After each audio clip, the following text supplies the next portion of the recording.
Are you looking for a service provider to transfer your money internationally where fees are reasonable? Check out my interview with Ed Wiley from OFX, the global money transfers company.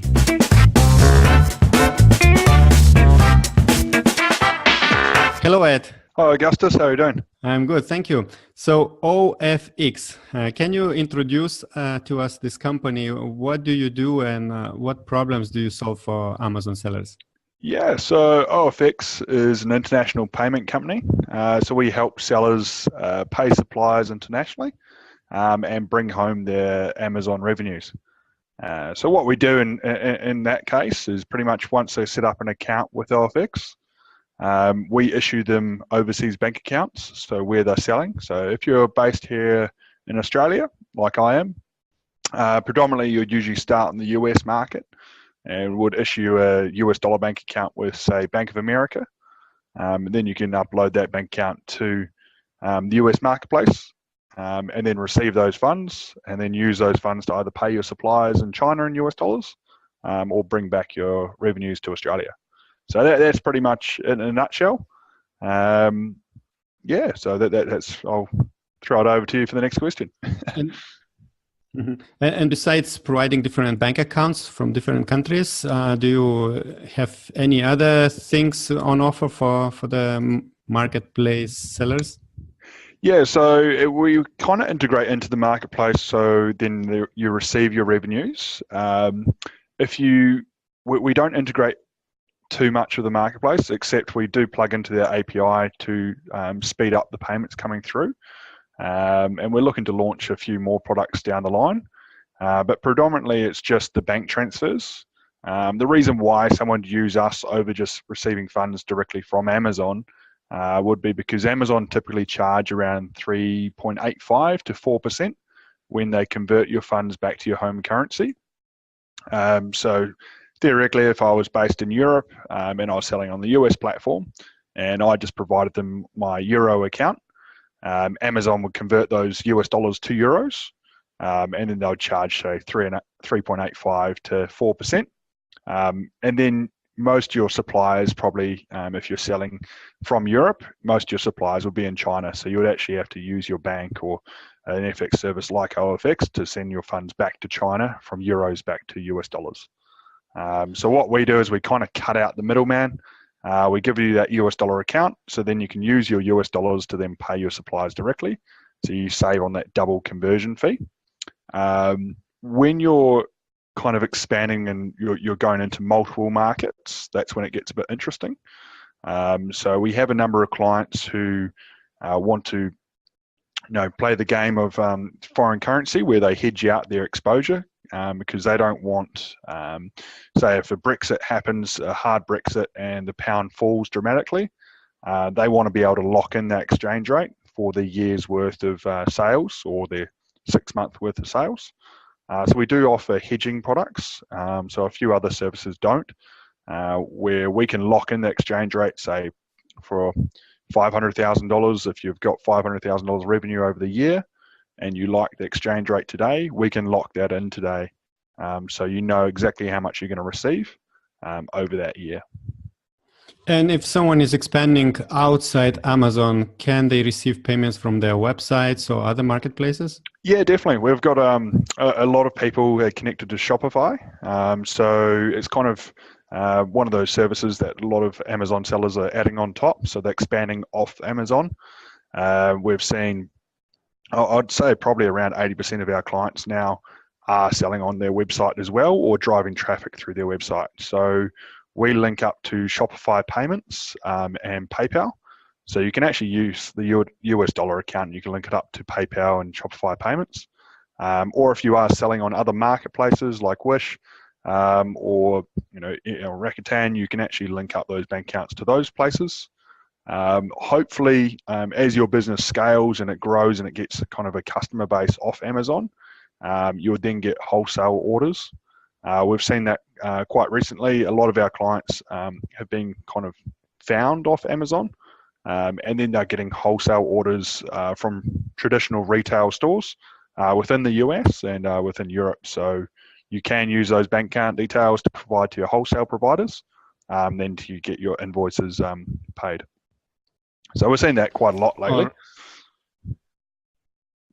All right, and so we talked about different marketplaces, but in what countries do you operate? What countries, sellers from which countries do you accept, and bank accounts of which countries do you provide? Yeah, well, majority of our bank accounts are issued to sellers based, say, in Australia, US, Canada, UK, and Europe. So that's covering all of Eastern Europe, as well as sellers throughout Asia. So we've got a Hong Kong office that covers both China and Hong Kong.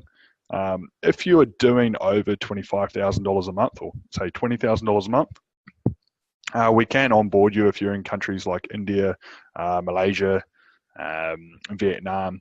But if you're doing under $20,000 a month, we usually don't onboard clients from more exotic countries, such as Malaysia and Vietnam. We usually leave that to companies like Payoneer, who kind of specialize in the more exotic countries. So we specialize in more the Anglo-Saxon areas. So we've got an office in Singapore, Hong Kong, Sydney, Auckland, London, and Toronto, and San Francisco. So it kind of covers that whole European base, as well as the Southeast Asia, and then into North Americas. And what are the requirements for these regular countries to join OFX? Yeah, so you can sign up as a sole trader or sole proprietor. So that's just an individual seller. So if you're just getting started out, you just need your tax file number on that one. And then once you grow, if you're a company, you just need your company registration number. So we've got lots of proprietary limited companies, LLCs. So it depends. If you're just starting out, you can sell as an individual, but you do have to have some sort of company structure as an individual, such as a proprietor or a sole trader. And then it goes all the way up to public listed companies, such as if you're listed on the stock exchange. So yeah, we've heard already a little bit about OFX, but why someone would choose OFX knowing that there are couple of other similar service providers on the market? Yeah, we were probably a bit late to the game when it came to launching our service. But when we entered, we kind of entered quite tight on the exchange rates. So traditionally, most FX providers, such as your other ones like Payoneer, were charging around the 2 to 3%. They were definitely cheaper than Amazon, so it's not the worst decision. And they were they are easily available for countries like, say, if you're selling from Malaysia or India. But we wanted to target the larger end scale sellers. So if you're selling over $20,000 a month, that's who our kind of clientele were after. So we were offering much better exchange rates than that. So our maximum exchange rate that we usually provide for our clients is 0.85%. And then that goes all the way down to 0.25. So if you are selling, a couple million a year, we can offer very tight exchange rates just because we've got scale. So we are publicly listed on the Australian Stock Exchange. So last year we did over $20 billion in overseas payments. So that allows us to kind of pull all our clients' payments together and then offer better exchange rates to our clients. So we kind of entered late, but we kind of went after a niche of the larger end clients, not like the really startup ones who kind of Payoneer help out. And we kind of want to target with better pricing for those larger end clients. And how long does it take to set up everything? Let's say if I sign up today as a business, and how long do I need to wait until, let's say, I can operate payments from Amazon to your service? Yeah, so typically it's if you're a sole proprietor, you can get pretty much set up overnight. If it's a company, we require you to sign, just complete the sign form. So that usually takes our compliance team to verify another day. So that's 2 days. And then it really depends on how fast you get that form back to us. So we get some companies who take a week or two because they need to get their director to sign it. But then majority of our Amazon sellers are run by say single directors or self-owned. So they're pretty quickly to get the turnaround. So it can get all set up within 1 or 2 days. And some people in Europe, some sellers were concerned about changing their bank accounts in the Amazon account. Can you comment on that? Do you face any troubles when people change their bank account? Yeah, a really good question, because it does come up a lot. I think it kind of got solved when they turned on the two-factor authentication requirement. Before there was the two-factor authentication, if you changed any of your personal details or anything on your Amazon account, there was a high chance that Amazon would just go, hey, can you please verify these things? But now they've got the two-factor authentication in there. There's a lot more trust from Amazon when you do change any information. I personally sell on Amazon, so I've changed my bank account multiple times. I haven't actually had any issues with Amazon. They have, however, when I did update my bank details, they wouldn't pay out to that bank account until I just updated the bank details again. So what that means is you uploaded them online, then they send you out a message and they say, hey, can you please reconfirm that bank details that you entered in? So you just log in again and you just re-enter the bank account number. And that was the only thing I found. We haven't had any issues updated the bank details in probably about 1.5 years, and that's kind of when they changed the two-factor authentication requirement. So I think that kind of issue has been solved, but Amazon is a changing target, so you never know what's gonna happen with those guys. So I'll leave it up to them to have the final say. All right, and of course, when your customers receive payments from the marketplaces, they can use this money not only to cash out or send to their company account, but also to pay, let's say, suppliers, right? Yeah, that's correct. So if you do receive your revenues, what we're seeing probably, when you're just starting out as a company, you probably want to reinvest all your revenues back into more stock to just grow your company and grow your company. So we're seeing a lot of our consumers or clients reinvest all their funds from Amazon back into extra stock. So they hold their funds with us, and then when they're happy to pay their supplier, they have those bank details saved on their account, and then they just transfer it out online. When you're obviously scaling your company and you've got to a certain point where you pay yourself a salary, you can bring home your excess funds. And a lot of people do pay other services, like getting their photos done, got their 3PL services, so they can pay that out of there. So we have a minimum transfer size of $250. So if you do need to go lower than that, you can. It's just, if you keep on doing it, we'll just say, oh, we might need to increase your fee because there is a associated cost of that. But we typically don't. And then there's no maximum, so you can transfer up to. And we've got some clients who are doing multiples of millions of dollars through their accounts. So there's no maximum transfer. Do you have any tips for sellers when they are paying overseas suppliers? Yeah, that's probably one of the biggest questions I always get asked, and kind of one of the most nervous thing when you're a startup or you're dealing with Chinese suppliers. You've never met them, you've never seen your products like actually once it's manufactured and it goes straight to Amazon, and it is a scary moment when you hand over, say, $10,000 worth of money to your supplier. The number one thing is making sure you have a trusted relationship with your supplier. So that all starts from the sampling stage, and trying to ask them as many questions as you can around your product and making sure they understand what your product is and that they manufacture the type of product that you are looking to manufacture. So we get a lot of people who kind of jump into the Amazon side of things, and they deal with probably manufacturers who are kind of manufacture a lot of different items, but they don't specialize in the item that they're producing. So they might stuff something up along the way. So that's the first step. Once you've found your manufacturer, then it's verifying their bank details, and that's on the first deposit payment. So you can do that through Alibaba Trade Insurance. When you're in Alibaba Trade Insurance, You can pay through OFX by clicking on the Pay via TT, and then you're secured via Alibaba Trade Insurance, but you also want to use that inspection agent to do the final quality check.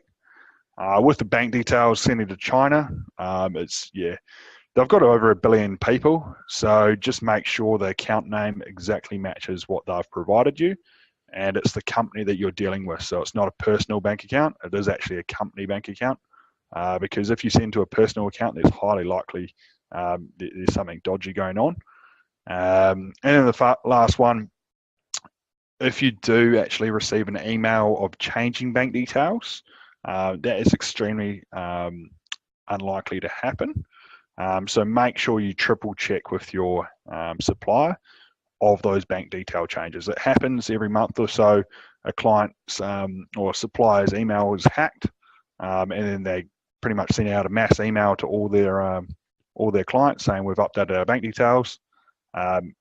Those funds are very hard to get back. We did have a successful client successfully get his funds back last week, actually. So that was a bit of a happy moment, but it is really daunting when those funds do go astray. So make sure that the bank details are correct and you're sending to the right bank. All right, and you covered a little bit the fees of OFX. Could you just talk one more time? What are the fees when someone is using your service? Yeah, sure. So there's no setup fee. There's no ongoing fee.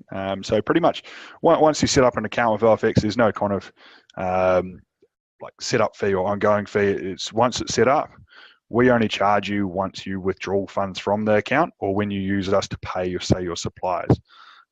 Where we make our money is within the exchange rate. So we charge 0.85% or less than the interbank exchange rate. So that's off Bloomberg or Reuters. So you can actually save every time you make a transfer with OFX because banks typically charge around 4%. So you're saving just over 3% when you do use OFX. We do offer discounts depending on how much you're selling. So if you are doing over, say, $10,000 a month, we might be able to go down to 0.75. If you're doing over 25,000, might be go down to 0.65. If you're doing over 50,000, might go down to 0.5. So it goes down as you scale your business. So we kind of like to see businesses grow, and we want to be able to support them as they grow their business. Wow, very competitive rates you are offering. And can you show us how does OFX user interface works? How do people can initiate transfers and check their balance? Yeah, sure. I can show you my account. So this is pretty much the screen when you first log in. So you can either create a new recipient or a new transfer. So this is pretty much when you're just starting out as a new OFX client. You probably don't have any money in your account. So you probably just want to use your existing balance. I'm in Australia, so I'd use my Australian dollars, and I want to pay my suppliers in China. So let's change that to Australian dollars, and then so I'll update. So we'll just update live the market. So if I want to transfer those funds, it will change. So it's just pretty much an overnight transfer to China. So then I can pull down a bank account details I've already got saved, or I can just create a new recipient directly in my account. And then this will change depending on what country you're sending to. So the fields will change for each country. So it's pretty dynamic in the way that happens. But we'll skip off that. So when you so that's just when you need to make payments to your suppliers. So it's pretty much saved in there for when you need to pay next time. But that's when you're just getting started. But I'll click up here to the global currency account. So this is just so you can see your payment history of funds coming in. I've only got US dollars because myself, I'm only selling on the US market, and I just started the other day. But yeah, so when you've got a balance in here, say $186, you can click on transfer, and then you say I want to transfer from this bank account. You can have multiple US dollar accounts within your global currency account, or you can have multiple currencies. So if I want to transfer to, say, Mark Hustle, I want to say user gets, say, $100. So right there, as you can see, it's a 0.5% margin. So I get charged 50 cents for doing a $100 transfer. If I click finalize, that will just go straight through to my supplier. And that's pretty much all it is. So if I do want to transfer back to my Australian account, I can do that, and it'll update to the actual exchange rate for US dollars to Australian dollars. So it is very basic, and that's what we kind of wanted to keep it. So if you're a larger company and you're selling on multiple marketplaces, you would have, say, US dollars, Canadian dollars, euro, and it would all drop down. Just because I'm selling into the US market at the moment, it would only show the US dollars. And then you can just download your transaction history. If you do need to connect it to, say, Xero or an accounting platform, you should be able to then get your funds out. And how do you transfer between your OFX accounts? So if I wanted to, so if I had if I had multiple bank accounts, that would appear here. So I've just got one US dollar account, but if I had a US dollar and Australian dollar account, I could just click that US dollar and Australian dollar account, and then it would transfer between those accounts. All right. So yeah, thanks for showing how OFX works. You mentioned about selling on Amazon, and knowing that OFX is from Australia, can you share us a little bit what's happening in Australia with Amazon? Oh, it's pretty quiet at the moment. Australian market kind of went off with a big bang, and then there was big publicity around it. It's kind of moving in its own pace. Australia hasn't really jumped onto the Amazon bandwagon just yet. But I think in about 1 year's time or about 2 years' time, that's when everyone will probably be saying, oh, I wish I got on there at the start. So right now, Amazon actually aren't charging any fees to sell on Amazon in Australia. And they're doing free FBA till October. So they're just trying to get sellers on there, and they're offering incentives for sellers to jump on the platform. The one awesome thing about Amazon Australia is there's no fees. That means there's no PPC as well, so you don't have to pay out of the air PPC fees. But the problem is you don't have as much traffic. So what I would sell, if you are a large seller or if you're a new seller, I would only sell real items that people would typically always buy. I wouldn't sell any really niche products. I'd only sell kind of items that are already selling on Amazon in the US, that have got over 1,000 reviews. Because the same product that might be selling, 1,000 products or more a month in the US, may only have one review here in Australia. So it's pretty much whoever gets in first might have that first mover advantage. So we haven't had, it's in winter at the moment in Australia, so people don't buy too much stuff in winter. So when it moves into summer, you'll see a lot more people, buy those blow up pool accessories. I think they're going to take off on Amazon. So that's a little hint. And yeah, obviously Australia has a very long summer. So if you do think about selling stuff into Australia, probably remember that because it's 25 degrees today and I'm wearing a jumper thinking it's cold. And that's pretty much the end of winter. So yeah, that's the Australian market. It's quite young at the moment, but you do have a first mover advantage. So if you have got a bit of spare cash, or if you're a larger seller and you just want to test the market, probably sell stuff that that's going to sell, and just go after the market being first in, first served. Great. Thank you very much, Ed, for this OFX introduction and tips for Amazon in Australia. And good luck in your business. Bye-bye. No, perfect. Thank you.